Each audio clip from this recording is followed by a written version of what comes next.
Meus amigos, estamos aqui com Paulo de Tarso Corrêa de Mello, uma figura dessas que Natal tem que lembrar o tempo todo, porque ele é um homem que sabe fazer da vida uma coisa bonita, tirar o mel das palavras, criar dentro da sua capacidade criativa, que é inenarrável. É difícil dizer com palavras o que faz Paulo de Tarso. Paulo, você resistiu muito, e eu participei dessa coisa querendo que você... Uma vez você me falou e escreveu sobre a Rainha Ginga. Lembra disso? Me lembro. Foi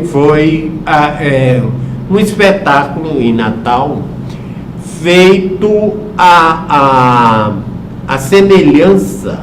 Nilton Navarro, sempre inventando coisas. Ele inventou de fazer um espetáculo à semelhança dos espetáculos que estavam se fazendo no Rio de Janeiro na época, um espetáculo tipo Liberdade, uma coisa desse tipo. E era um espetáculo que era uma seleção de textos diferentes, textos poéticos diferentes de várias pessoas. E nesse espetáculo que se chamou Hoje Tem Poesia, Nilton Navarro fez a montagem dos vários textos, e nesse espetáculo eu escrevi um texto sobre a Rainha Ginga, né?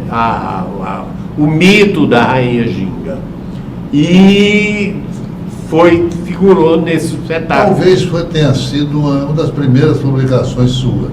Você sim. Guardava com muito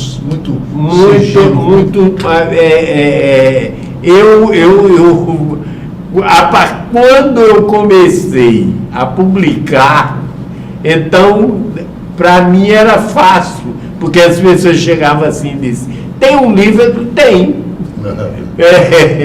Quando eu comecei a publicar, bota-se no peito que fica melhor. Eu tinha vários livros.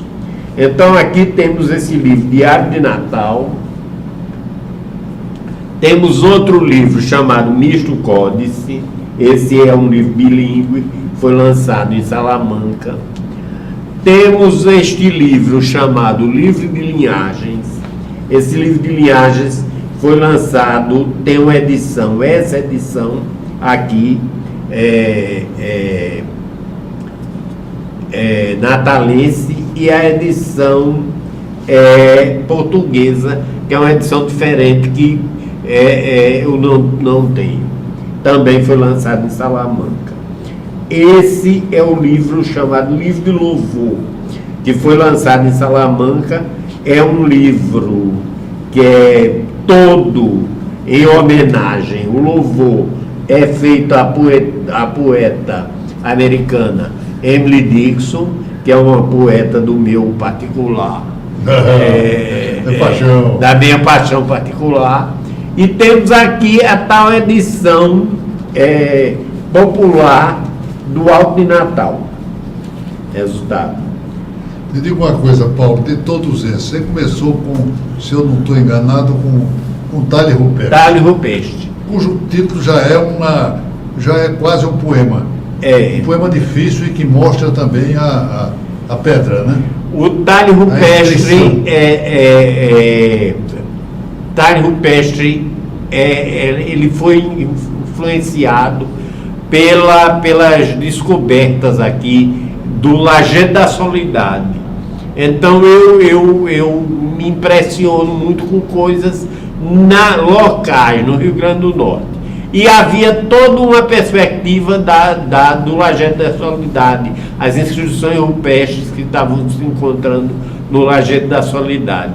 E então eu influenciado por isso, eu resolvi chamar o livro Talhe Rupestre. O primeiro livro, o livro inaugural. Depois, por ocasião do 50º da universidade, a universidade resolveu fazer uma reunião dos meus livros publicados, que a essa altura eram 8, e de alguns inéditos. E eu resolvi dar o título geral a esse livro repetir o título. É tanto que existe Talhe Rupestre, uma edição pequena, e Talhe Rupestre, uma edição grande. Porque eu gosto do título Talhe Rupestre, porque eu acho assim um título, entre outras coisas, que é um título naquilo que se chama hoje em dia low profile, ou seja, é um título modesto. Talhe Rupestre é uma coisa rústica, é uma coisa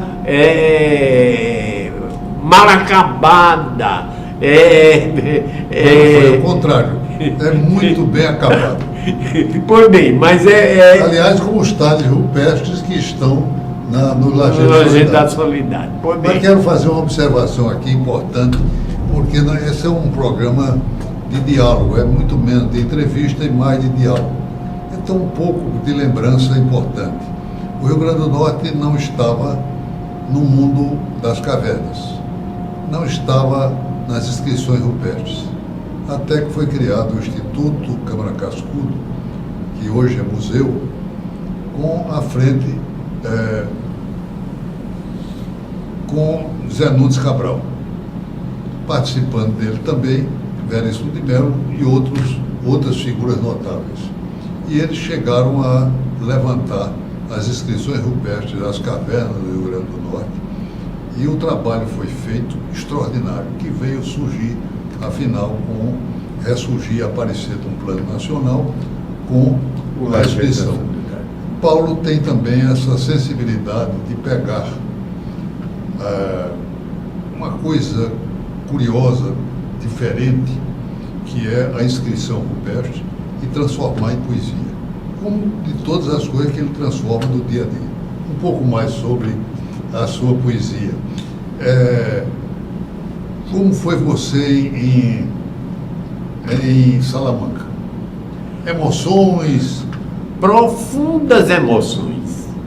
Agora, esse ano em outubro, estarei indo a Salamanca, se Deus quiser, porque eu já fui convocado. Em Salamanca está esta figura aqui, depois vocês vão ter condições de olhar, esta figura que chama-se Alfredo Pérez de Alencar. É um professor da Universidade de Salamanca. Aqui nessa fotografia ele está aparecendo ao lado de um poeta argentino chamado Hugo Mujica, e aqui ao meu lado. E esse senhor Alfredo, ele coordena um seminário anual em Salamanca, um seminário anual de poesia ibero-americana. Seminário esse que eu vou cometer uma inconfidência aqui, que a turma aqui de Natal está pensando em que você seja convidado para esse seminário. Vou ficar muito feliz. Pronto. Nós estamos... a turma Deixa eu contar uma história. Daqui de Natal. Deixa uma história que não é de Salamanca, mas é aproximada. Eu andei lendo, que Djalma Marinho tinha me dado, um opúsculo de Unamuno. E procurei saber da origem dele, ele era basco e tal. E chega numa aula do professor Edgar Barbosa, e essa história eu acho que é emotiva. Chega numa aula dela, em plena aula, eu falei alguma coisa e citei o Unamuno. Edgar falou bastante sobre o Unamuno, e muitos anos depois eu soube que ele estava para morrer e fui fazer uma visita ao meu mestre. Quando cheguei lá, ele vai à prateleira, tira a obra básica de Unamuno e me entrega, oferecido. Observa o detalhe da delicadeza de um professor, de lembrar de um aluno qualquer que estava...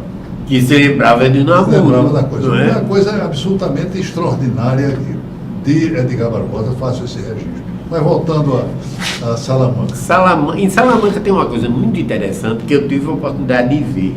Em Salamanca, porque acontece o seguinte: esse meu contato com a Salamanca começa com os dois editores atualmente que estão se encarregando do meu trabalho, que são dois, é uma editora de Mossoró, é uma editora do Rio Grande do Norte. Que maravilha isso. É a editora de Mossoró, se chama Sarau das Letras. E que esses dois editores, Cláudio Arcanjo e Davi Leite. E então acontece o seguinte, é que Davi é egresso, ele é doutorado pela Universidade de Salamanca. E então ele entabolou esse contato com Alfredo, professor Alfredo, e está agenciando. Alfredo já traduziu várias pessoas aqui do Rio Grande do Norte para o espanhol, e esse ano nós vamos comemorar o quê? Vamos comemorar os 800 anos da Universidade de Salamanca. Eu acho que não precisaria mais do que isso para mostrar a figura humaníssima de Paulo de Tarso. Mas quero lembrar que Paulo tem uma origem muito interessante. Ele, eram três irmãos, Bartolomeu, Geraldo e o próprio Paulo. Bartolomeu, senhor ficcionista, Geraldo, entusiasmado por livro, e Paulo de Tarso, que teve agora problemas para se mudar da casa, porque ele não podia sair de perto dos seus livros. E também de seus quadros, da sua obra de arte, que ele coleciona ao longo da vida com muito caráter, muita categoria. Mas quero lembrar, enfim, de saudade das origens, de seu José de Melo, uma figura extraordinária que viveu e que apoiou Paulo, e Dona Gracinda. E lembro uma história antiga minha, que eu tive o privilégio de receber um jantar com Milfou, aquele jantar fantástico na casa dele com Paulo. E lá me contaram uma história deliciosa. É que estava, numa época não era muito folgada a vida, e havia que optar entre uma televisão e uma bandeja de prata. E Dona Gracinda optou pela bandeja de prata. Isto era a nobreza natural das pessoas e que formaram Paulo de Tarso Corrêa de Melo para a nossa honra e o nosso orgulho. Permaneça sempre com o programa Memória Cultural, e nós estamos sempre voltando aqui com momentos e diálogos que interessam a todo espectador da TV Metropolitana. Muito obrigado a vocês e a Paulo de Tarso. Por favor, Paulo, uma despedida para todos. Uma despedida para dizer a alegria de estar aqui conversando com você e a alegria de lembrar os momentos felizes da nossa amizade em Natal e os momentos outros nos Estados Unidos, em Salamanca, por esse mundo afora. Muito obrigado a você. Fique sempre conosco.